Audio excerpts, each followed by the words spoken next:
Nous allons maintenant voir ensemble la deuxième loi des exposants. Pour ce faire, regardons l'exemple suivant. 3 exposant 5 divisé par 3 exposant 2. Alors, si on développe le numérateur, la base 3 est multipliée par elle-même 5 fois. J'aurai donc 3 fois 3 fois 3 fois 3 fois 3, 5 fois. N'oublions pas que la base 3 ici a un exposant qui est là, même s'il n'est pas indiqué, mais qui est 1. Alors, je vais le mettre pour les fins de l'exemple. Alors, par convention, par définition, 3, c'est 3 exposant 1. Au dénominateur, j'aurai 3 fois 3, étant donné que j'ai mon 3 exposant 2. Le 3 est multiplié par lui-même 2 fois. Et je vais y rajouter exposant 1. Alors, regardons simplement ce qui se passe lorsque nous simplifions le numérateur et le dénominateur. Alors, nous pouvons simplifier le 3 exposant 1 au numérateur avec un 3 exposant 1 au dénominateur. 3 sur 3, qu'est-ce qu'il va me rester? Il va me rester un 1. Alors là, ici, je vais tout simplement changer de couleur pour montrer que 3 divisé par 3, eh bien, ça fait 1 sur 1. Je peux encore simplifier un autre 3 au numérateur avec un 3 au dénominateur. Donc, il va me rester 1 sur 1. Qu'aurai-je donc finalement à la fin, une fois les étapes terminées, car je n'ai plus de 3 au dénominateur. Tout ce qu'il me reste au dénominateur, c'est le produit de 1 fois 1, ce qui fait 1. Et au numérateur, il me reste le produit de 3 exposant 1 fois 3 exposant 1 fois 3 exposant 1. Comme on l'a vu dans la première loi, nous pouvons additionner les exposants lorsque nous avons un produit avec la même base, ce qui fait donc 3 exposant 3 divisé par 1, ce qui revient à dire 3 exposant 3. Nous allons faire ensemble un autre exemple pour arriver enfin à énoncer la deuxième loi. 4 exposant 7 divisé par 4 exposant 4. Si je développe le numérateur, j'aurai le 4 multiplié par lui-même 7 fois. Et au dénominateur, j'aurai le 4, la base, multiplié par elle-même 4 fois. Passons donc à la simplification et je me retrouve avec 4 multiplié par lui-même 3 fois, 4 exposant 3. Nous pouvons donc maintenant énoncer la deuxième loi. Lorsque nous divisons deux nombres ayant la même base, les exposants sont soustraits entre eux. Ici, j'ai l'exposant 5, l'exposant 2. Après avoir fait la soustraction, 5 moins 2, j'obtiens l'exposant 3. Dans le deuxième exemple également, nous avons la même base. Donc, dans la division d'une même base, nous pouvons soustraire les exposants, 7 moins 4, ce qui fait 3. La deuxième loi des exposants peut donc s'énoncer de la façon suivante. A exposant M divisé par A exposant N égale A M moins N. Remarquez que les exposants M et N sont soustraits. Bien entendu, le A est différent de 0. Dans la division, les exposants ayant la même base sont soustraits.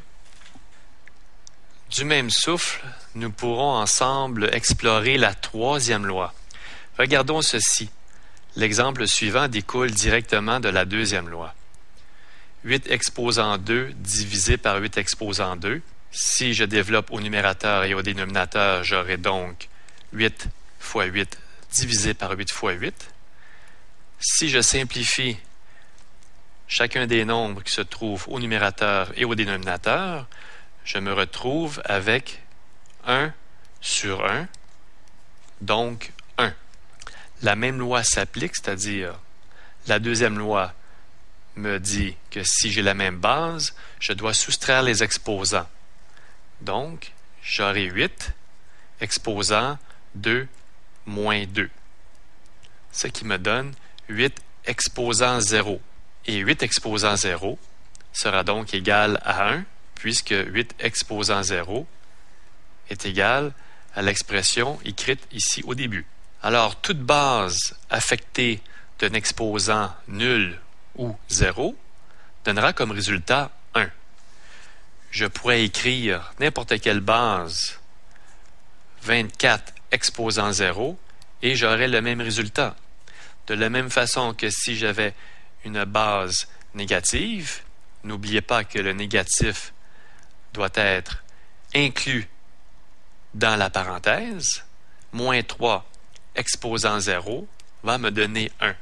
Si le signe négatif n'est pas inclus dans la parenthèse, par exemple, moins 4 exposant 0, ce qui veut dire que l'exposant 0 n'affectera pas le signe négatif. J'aurai donc 4 exposant 0, ce qui me donne 1, et le négatif, je le rajoute à la fin dans ma réponse finale. Résultat, moins 1. La troisième loi pourra donc s'énoncer de la façon suivante. A exposant 0 est égal à 1, où A est différent de 0. Regardons ce premier exemple. X exposant 3 multiplié par Y exposant 2 divisé par X exposant 2, Y. N'oublions pas ici que Y au dénominateur a un exposant 1 qui est sous-entendu. Regardons si j'ai les mêmes bases. Nous avons X exposant 3, X exposant 2. Nous pouvons soustraire les exposants. X exposant 3 moins 2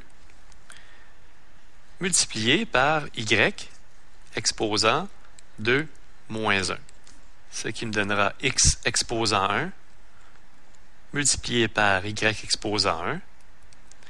Par convention, nous n'écrivons pas les exposants 1. Nous aurons donc comme résultat final X, Y. Regardons ensemble ce deuxième exemple. A exposant moins 4, B exposant 2, divisé par A exposant moins 2 fois B. Nous avons des bases identiques au numérateur et au dénominateur. Nous pourrons donc soustraire les exposants. Moins 4, moins 2, où moins 2 est l'exposant négatif de la base au dénominateur. J'ai une base B au numérateur et au dénominateur. Je pourrais donc soustraire les exposants. 2 moins 1. Ce qui me donne comme résultat A moins 4. Alors, si je soustrais les exposants moins 4 moins 2, ça donne moins 2, multiplié par B exposant 1. Je pourrais réécrire la solution de cette façon. A exposant moins 2 fois B, où l'exposant 1 n'a pas été écrit par convention. Voici donc le résultat final. Moins A exposant 3 quarts, B exposant 2, divisé par moins A exposant 1 quart, B exposant moins 2. Regardons ensemble la solution de ce problème. La première chose à remarquer ici, ou enfin une des choses importantes à soulever, c'est l'emploi des négatifs. Alors, comme la base A n'est pas entre parenthèses avec son signe négatif, le moins sera considéré en dernier lieu, c'est-à-dire que l'exposant 3 quarts affecte seulement la base A. De la même manière, au dénominateur, l'exposant 1 quart affecte seulement la base A et le signe négatif n'est pas affecté par les exposants. Ce qui veut donc dire qu'au numérateur, le moins va venir se rajouter à la fin et au dénominateur, Le moins va venir se rajouter à la fin. J'aurai donc un négatif au numérateur et un négatif au dénominateur. Lorsque nous divisons deux nombres négatifs, le résultat est positif. Nous pouvons donc aborder le problème en oubliant les signes négatifs car nous savons déjà que le résultat final sera positif. Alors, occupons-nous de la division des mêmes bases. J'ai une base A au numérateur et au dénominateur. Je pourrais donc soustraire les exposants du numérateur et du dénominateur. Donc, 3/4 moins 1/4. Alors, ne pas oublier ici que nous ne nous occupons plus des signes négatifs car nous savons d'ores et déjà que le résultat sera positif. J'ai une base B au numérateur et au dénominateur. Je pourrais donc soustraire les exposants. 2 moins 2. Alors, j'aurai donc A 3/4 moins 1/4, ce qui fait donc 2/4 fois B, 2 moins 2 donne 4.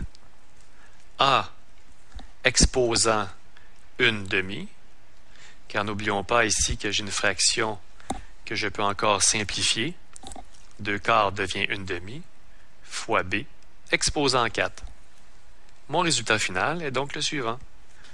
2 exposant 2 fois M exposant moins 2 divisé par 2 exposant 3, M exposant moins 4. Nous avons ici une base 2 divisée par la même base 2. Nous allons donc pouvoir soustraire les exposants. Exposant 2 moins 3. J'ai la variable M qui est divisée. Donc, j'ai la même base. Je pourrais donc soustraire les exposants. Moins 2 moins 4. Ce qui fait donc 2 exposant moins 1 fois M exposant 2. Voici le résultat final. 2 exposant moins 1 fois M exposant 2.